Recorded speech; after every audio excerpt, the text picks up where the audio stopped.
Dear students, welcome to a new video for the language course. Now we will begin to a new non-parametric test, which is Kruskal-Wallis test.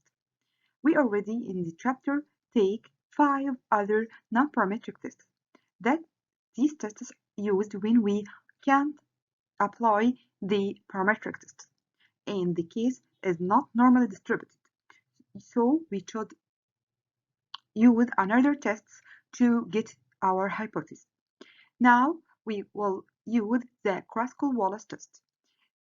When we have the analysis of variance uses of f-tests compare means of 3 or more population, where the assumptions of the ANOVA table test are normally distributed, we use, of course, the f-test.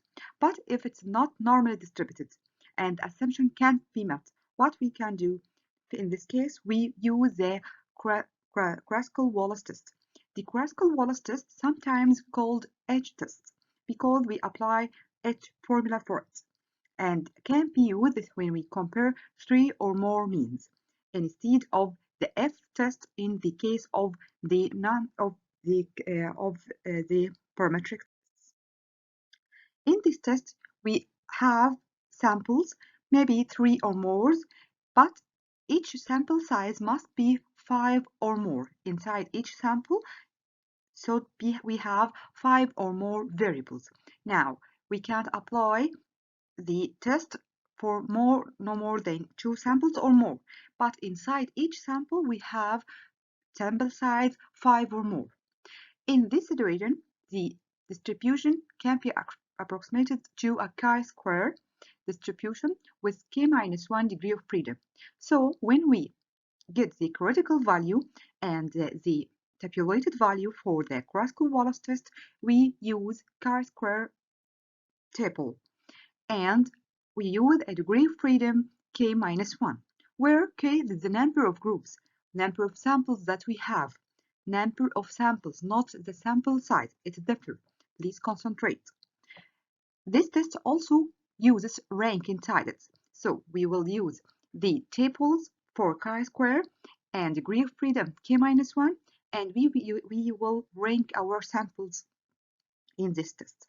The formula for the test can be given here, and the Kruskal-Wallis test consider all the data in the values of the groups, and we uses all the we use rank to get the values inside the ranks and not excluding any one of the data. Then we rank the ranks are separated and H formula is applied. The H formula is the formula for the rank of the Kruskal-Wallis test, and this formula can be approximated when the variance of the ranks. If the samples are from the different population, the sum of the ranks will be different. Of course, it's if the samples from the different population, of course, the sums of the ranks will be different, and each value will be large. And in this case, the null hypothesis will be rejected. So we use this rule in the fourth step, which is the decision step. If we find that the critical value or the value that obtained from the table is large because the difference in the values of the ranks, so and each value of the formula for the Kruskal-Wallis test is very large also, so this null hypothesis will be rejected if H is large enough. If the samples are from the same population, so the ranks will be approximately the same and H will be small. Therefore, the null hypothesis here will not be rejected. Simply, you apply the H formula for Kruskal-Wallis test and compare it with the values for the table from the chi-square table, and if the value is very large, and when the values will be large when the population come from different samples and the variance and sum of ranks very large, but the values may be small when the sums of rank and the samples are from the same population, and the sum of the ranks will be the same, so the H will be small. Again, we have two different situations. The H will be small and H will be large. So if it will be small, the null hypothesis will not be rejected because this means it may be the same and we have equal. So it's the equal hypothesis not be rejected. But it is very large. This means there is the variance of the ranks vary and very large, and the samples are from different population. So in this case, we will reject the null hypothesis. The test is always right-tailed, it's not left-tailed, and the chi-square table in your book in the appendix table D will with degree of freedom k-1, where k the number of samples should be used to get the critical value or the tabulated value. Here is the Kruskal-Wallis formula, which is called H formula, equal to 12 over n times n plus 1 multiplied by r1 square over n1 plus r2 square over 2n2 plus all r the square over n r square up to r square k over nk minus 3n plus 1, where the r1 is the sum of the ranks for the sample 1 rank, so we will use the rank. R2 the sum of the rank of sample 2, Rk the sum of the rank of sample k. Also, n1, n2 up to n small nk are the sample sizes, and capital N is the total number of sample size. Here, capital N equal to n1, n2 up to nk, and k, of course, is the number of sample as mentioned before. Now, let's take an example.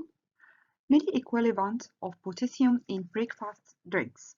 A researcher tests 3 different brands of breakfast drinks to see how many milli-equivalent of potassium per gram each contains. These data are obtained. Here we have 3 brands, and the researcher wants to test how the milli-equivalent in each brand per gram. These 3 brands are there: brand 1, brand A, brand B, and brand C, and these are the values in each brand. At alpha equal to 0.05, is there enough evidence to reject the hypothesis that the all brands contain the same amount of potassium? How here all the values want to be ranked together, because we said that the test uses the rank to get the hypothesis. Now let's apply the 5 steps for the hypothesis testing in the same way. Step 1, we state the hypothesis and identify the claim. We have the null hypothesis and the alternative hypothesis. Null hypothesis that there is no difference in the amount of potassium contained in the brands. This means that the 3 brands have the same amount of potassium. And this is the claim, because if you recall the claim, he wants to test is the 3 brands are equal. So our claim here in the null hypothesis, not in H1, not in H1, and the H1 hypothesis tests that there is a difference in the amount of potassium contained in the brands. So this is the first step, so state the hypothesis. The second step, which is finding the critical values. The critical value here we will use the chi-square as mentioned before in the test and the appendix in your book in table D, with degree of freedom k minus 1, where we have k is the number of groups. How many samples or how many groups we have in this example or in this situation? We have 3 friends and 3 groups. So with alpha equal to, or the degree of freedom equal to 0.05, and the degree of freedom for the chi-square test equals 3 minus 1, which is the number of groups minus 1 equal to 2. So we will go to the table for in the appendix D in your book and find the critical value that's associated with degree of freedom 0.505 and df equal to, we will find the critical value equal to 5.991. So in this step, step 2, we get the critical value or the tabulated value. Now we will move to the third step for the Kruskal-Wallis test, which is computing the test value by using the formula for the test as we mentioned before, that h equal to 12 over n multiplied by n minus n plus 1 times r square 1 over n1 plus r square 2 over n2 r square 3 over n3, because we have only here 3 groups or 3 samples, minus 3, which is the number of samples or groups, which is equal to 3, and multiplied by n plus 1. Here from this formula, we want the values for r, which is not given direct. So we should rank the 3 samples. Again, go to the table given that we have paren A, paren B, and paren C. We will arrange all the data from the lowest to highest according to the values given. So the lowest one were 3.2 and coming from paren A. And you should write this column that from what this amount comes. This from paren A or paren B or paren C, because you will need it in the step P. So after ranking or after getting the value, write the column beside where from what is come from, which paren. The other value 4.7 coming from A and 5 coming from A. Here 5.3 coming from paren B, 6.2 coming from C, and so on. So you, in the first column, you should arrange from the old data from the lowest to highest, and in the second column, write from which amount from the data get from which paren. And then in the third column, you write the rank. And because there is no two amounts equal, the rankers take the values 1, 2, 3, 11 to 15, and not two numbers divided by 2 or 3. This is the rank is direct. Of course, you are now qualified enough to have to get rank, and you practice in the other tests how to rank any amount if they are repeated. Of course, again, if the amount is repeated, we take the ranks, say rank 4 and 5. We add the rank 4 and 5 and divide it by 2 to get 4.5 and 4.5, and then take the next equal to 6. But here in this example, the rank is direct because no amounts are repeated. Now we will move to the step P and rank sums for each paren or each parent alone. I mean, we will look at the parents column and get here what the rank is for A. We find it for the ranks for A equal to 1 plus 2 plus 3 plus 4 plus 5, and more ranks for A. No is here. So we add the sum of the rank A equal 1 plus 2 plus 3 plus 4 plus 5. If we go to the rank sum P, sum the rank P here 6 and 9 and 11, 13 and 40.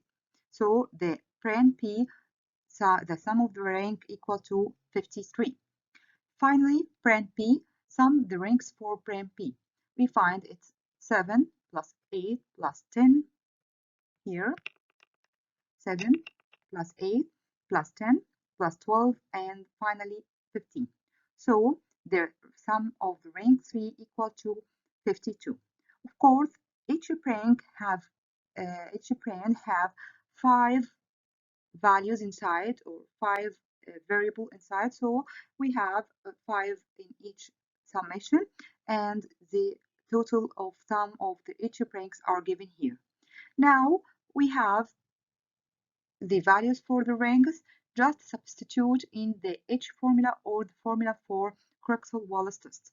So we have R1 equal to 15, so we will have R1 squared over N1, which is the sample size for the first brand, which is equal to 5.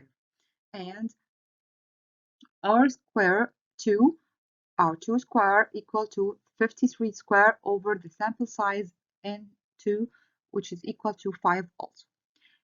Finally, R3 squared, which is the brand ranks for sum for the rank for the brand 3, equal to 52 squared over the sample size for the brand C equal to 5.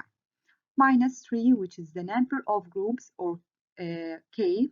Here we have 3 samples or 3 groups, so K will be multiplied by the total sample sizes, which is capital N, which is equal to 5 plus 5 plus 5, all the sample sizes, plus 1. Here, use your calculator to get the value for the Crooksville-Wallace test or H formula, which is equal to 9.38. And this is the third step for getting the test value.